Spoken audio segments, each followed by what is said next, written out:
ทุ่งนาข้าวอันสีเขียว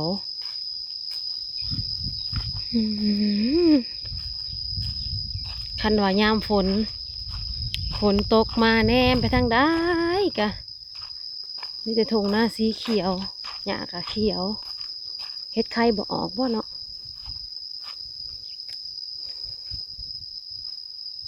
เป็นดอกพางแล้วมักทดินสบายดีพี่น้องเอ้ยสบายดีFC ทุกท่านเนาะสบายดีสวัสดีทุกคน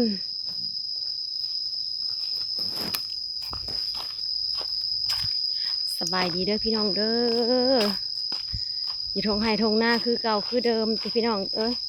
แต่ว่าเฮ็ดเวียกเฮ็ดงานน่ะบ่ได้เอาทั่วจักเทื่อ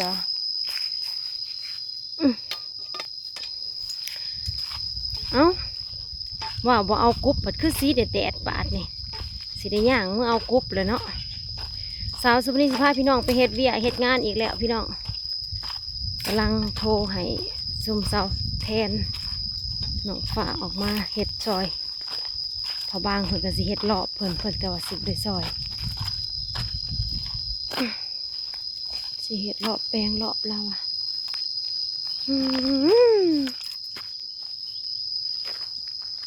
นี่เลยทุกคนเลยหญ้ามักทุดินพอดีกำลังเห็ดมาเลยมันเป็นหญ้าปากงัวปากควายพอดีเสียปาดโถมาแล้วเด็กๆมาแล้วพอ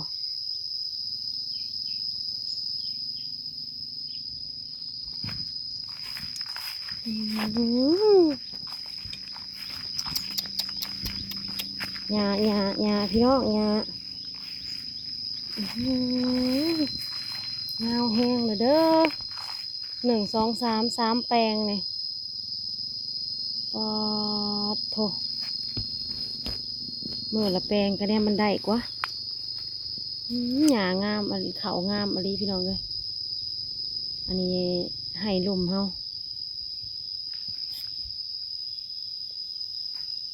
โคนเอ้ยโคนอย่าไปหาย่างผ้าขาวผ้าน้ำเบิ้งเขาก็สิไปเอาเต้นเอายังมากลางบ้านนี้พี่น้องเอ้ยไปเตรียมเครื่องเตรียมของก็เด้อเอากุ๊บเอาหมวกก่อนขักเลยกับผมมีเลยขั้นบ่เสียแล้วจ้าสิลงมาพี่จ้ามันแดดมันทนพี่แต่ยืนเฮ็ดเบียกขันแล้วคนดูต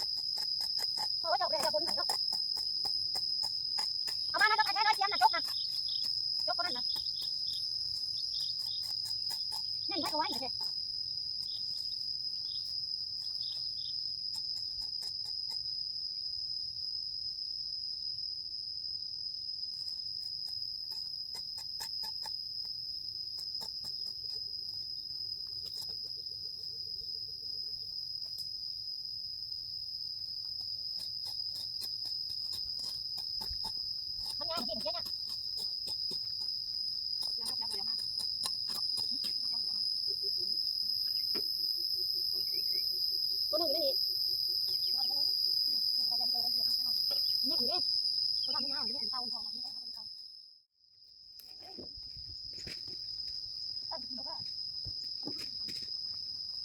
โอ้ยมันจะน้อยผมนะ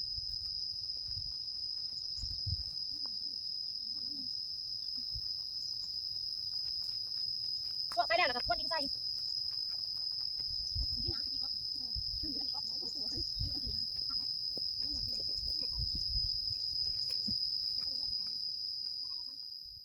มาพี่น้องเสียหญ้าบานี้เขาได้3 คนเจ้าเสียไปหอดไซถ้าเบิ่งเด้อมาลุ้นน้ำกันเป็นหรือเพิ่นเฮ็ดบ่เป็นลูกตัวแหลมมันน่ะกระพ้นเขาแข็งบ่แต่ที่ย่างให้แล้วมันจะแข็ง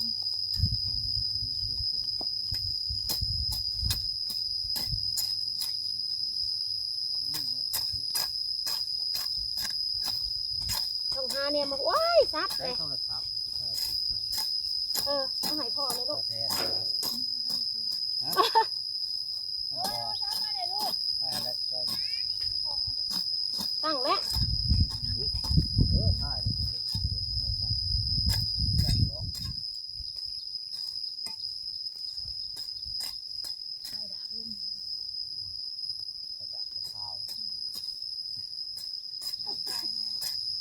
แล้วเก่งมันผ่านไวแต่ระวังติดเหลืองนะติดแดงด้วยเหลืองไม่พอ เขาไปนอนในโกนออกมา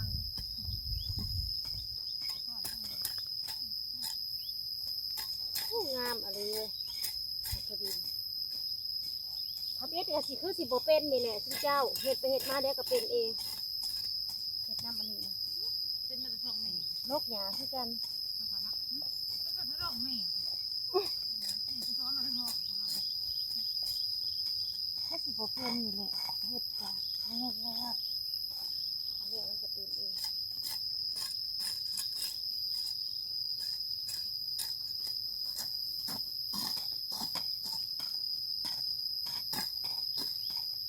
แม่นเห็ดย่างกระสอน้ำอันนั้นมาสู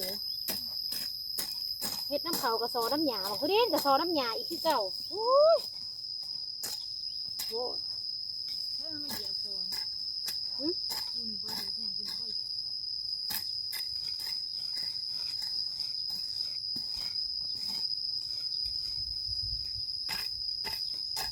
แทนกูเราไปเหยียบ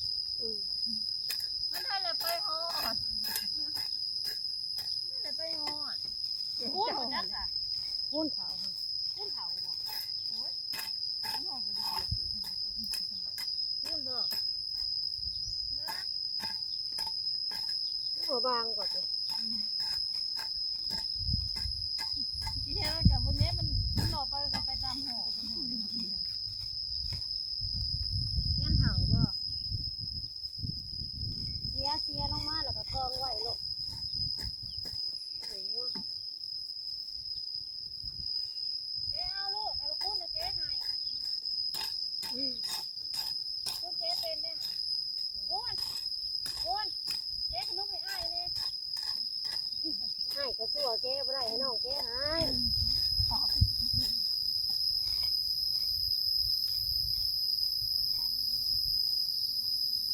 จะได้มันอยู่ใกล้เงาก็เอามือเด้อ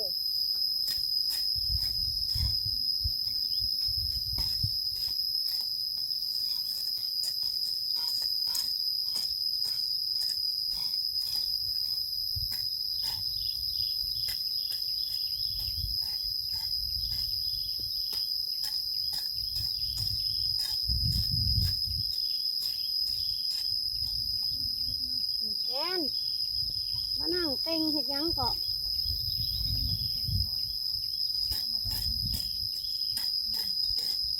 ไปหาอยู่หมองใหม่ไปไหม ไปน้ำอ้ายมีจะนอนก่อน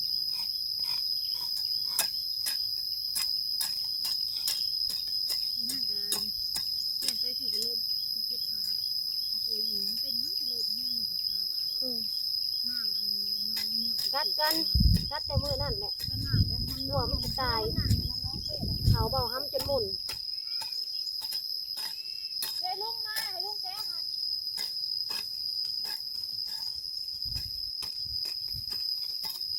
เป็นที่หาจกคุณนะจกเข้าที่สุดเตรียมให้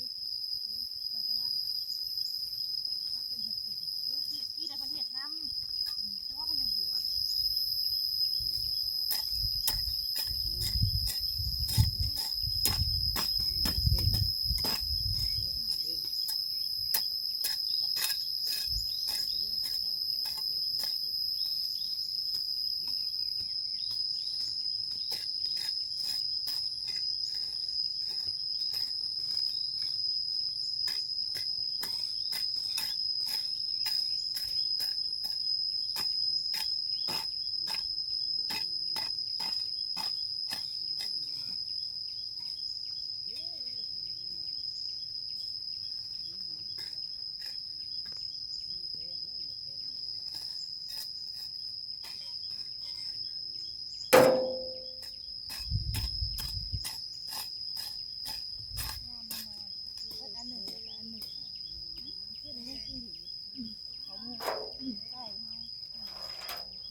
ก่อนนะคะ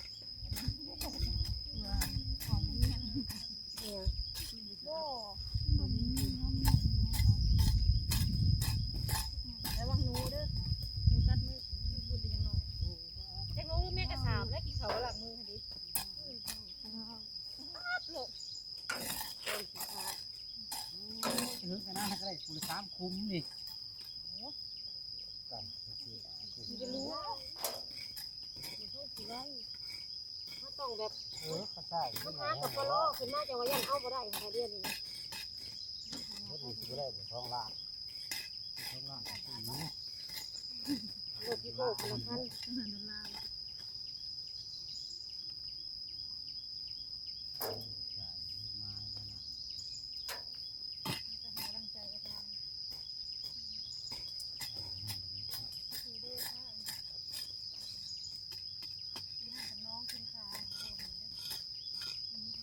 คัน น้องเอายังใส่เลย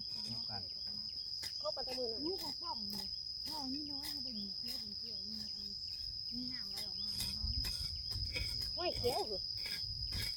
มาโป่งๆไปเลยห้อยเขียวเขา เขาเคยป่วยเขาบอกโยมนี่น้อยเลยเขาสอบใส่แล้วมันจะน้อยใส่ออกมา ขูดตอกใส่ น้อยแต่ใส่มันพอน้อยต้อง มันจะตายคือไม่แสบบักใหญ่เป็นไร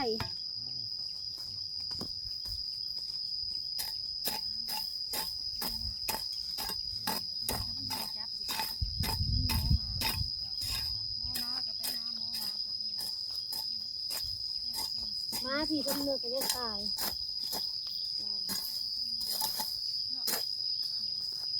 กลัวเบิดหมื่นหนึ่ง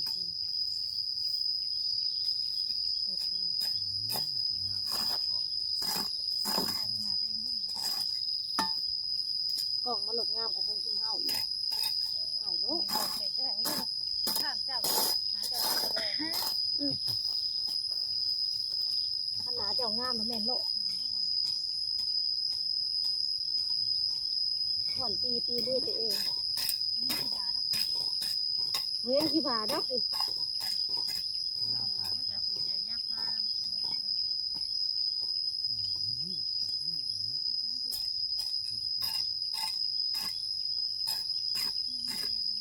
เมื่อจะงามดีดอกเมื่อ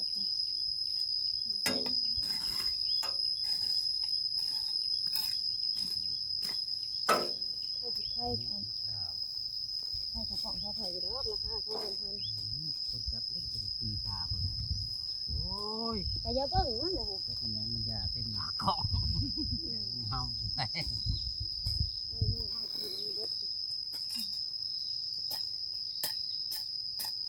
มาฝากติดตามนะแม่อีช่องกูนี่แทนมาฝากติดตามนะแม่เด้อโอ้กูพี่อีช่องกูพี่ถ่ายไว้อยู่ต้องไปฝากช่องหมู่ได้ก็เป็นฝากช่องตัวเองช่องตัวเองยังมีคนเห็นต้องเขากล่องหมู่ดู รู้ไม่ได้เขาอยู่ถึง เอาน้ำอันของเอื่อยก็พองอันตัวฟ้าอันนี้ฟ้าขนาดเติบอยู่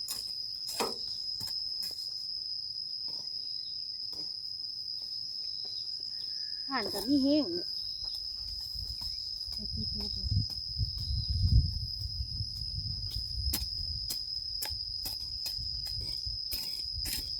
คนที่จะต้องทำเป็นผ้าง่ายจะทำเป็นเงิน ผ่านได้ ถ้าคน ง่าย ทำบ้านแล้วเพื่อจะเป็นเงิน ทำเป็นเงินเป็นยากแห้งผ่านได้ง่ายกว่าอยู่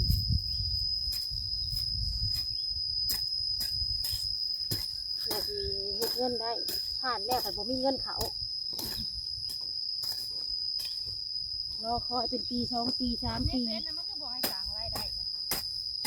เขาก็บอกอัน สั่งรายได้เขาให้ขอความสูงมามันให้ตัวสั่งรายได้ ใส่อันใส่ซิมลาวบ่ มันเขาต่างที่ไทย ซิมไทยก็ได้ เห็นว่ามันเป็นที่ไทยที่ไหนแม่เนี่ยเป็นF ไทยก็ได้เลยเฮ้ย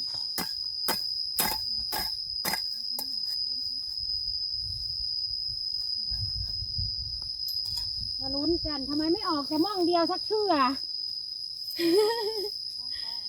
สิสุดบ่เนาะติ ความจำมันเท่าไหร่ หนึ่งสองสามสี่แทนเอ้ย4แปลงนี่นะลืนตึนอยู่ หูกเนาะเป็นหมื่นเลยนะหลายปีเลย วิดีโอฮูกก็อย่างมันดอกสำคัญวิดีโอคันวิดีโอไลฟ์เต็มโลด น้องยังเป็นเป็นยังเป็น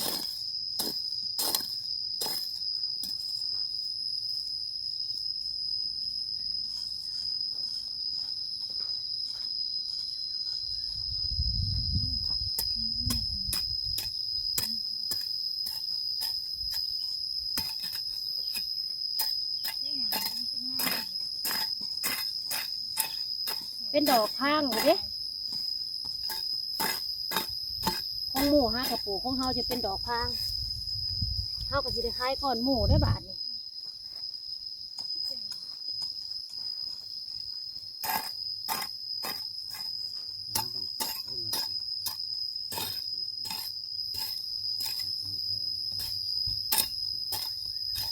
ฉีดไม่ใช่ห้องเฮาบ่ได้เลยบ่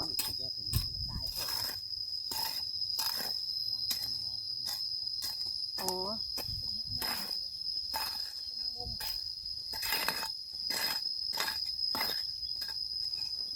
เลือกหาลีลาในการถ่าย อื เลย ม มาถ่าย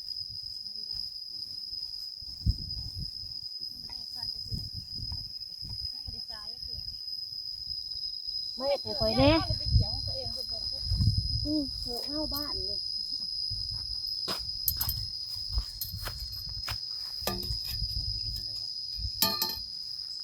ถ่ายกล้องก่อนว่าก่อนก็ได้ คือยังบ่หอดไซอยู่พี่น้องเลยสิเก็บภาพบรรยากาศได้ซ้ำนี่ซะก่อนเด้อ เอาสิเอาแบบนั่งเราเอา ฝากกดไลค์กดแชร์กดติดตามพี่น้องเลยมื้อนี้ก็พาน้องๆมาเสียหยาบักตุดิน โอ้ยเป็นหวัด